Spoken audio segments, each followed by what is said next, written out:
For more news and trending updates, subscribe to Connect Gujarat. Press the bell icon to never miss an exclusive from us.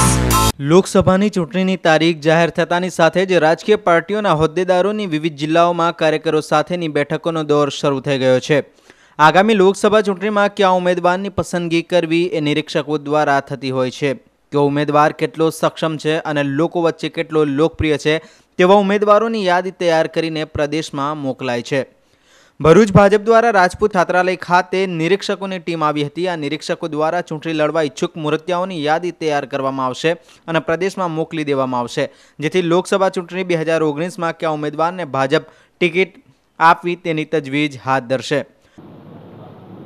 Bharuch લોકસભાની ચૂંટણીમાં ભારતીય જનતા પાર્ટીના ઉમેદવારના સંદર્ભમાં આજે અમે 3 નિરીક્ષકો મારી સાથે સુરતના પૂર્વ ધારાસભ્ય પ્રફુલભાઈ પાનસેરિયા,